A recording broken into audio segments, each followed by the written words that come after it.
நம்ம எப்ப பிரண்டை சுத்தம் பண்ணாலுமே நம்ம கைகள்ல அரிப்பு எரிச்சல் வந்துரும். அப்படி நம்ம கைகள்ல அரிப்பு எரிச்சல் எதுவும் வராம இந்த பிரண்டைய நம்ம ரொம்ப ஈஸியா எப்படி சுத்தம் பண்ணலாங்கிறத பார்க்கலாம்.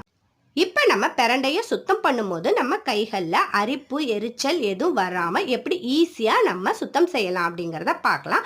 அதுக்காக எப்பவுமே நம்ம பிரண்டைய சுத்தம் பண்ணும்போது இது மாதிரி நம்ம கைகள்ல நிறைய நல்லெண்ணெய் தடவிக்கலாம்.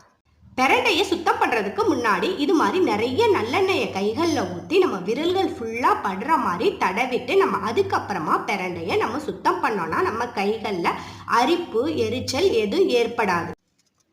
இது மாதிரி கை விரல்கள் எல்லாம் நல்லெண்ணெய் தடவிட்டு இந்த பிரண்டையை நம்ம சுத்தம் பண்ணோன்னா கைகளில் அரிப்பு எரிச்சல் எதுவும் ஏற்படுத்தாமல் இருக்கும்.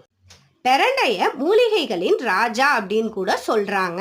இந்த பிரண்டையில பாத்தீங்கன்னா எக்கச்சக்கமான மருத்துவ நன்மைகள் அடங்கி இருக்கு. இந்த பிரண்டை மூலிகையை பாத்தீங்கன்னா ராஜ மூலிகை அப்படின்னு கூட சொல்லுவாங்க.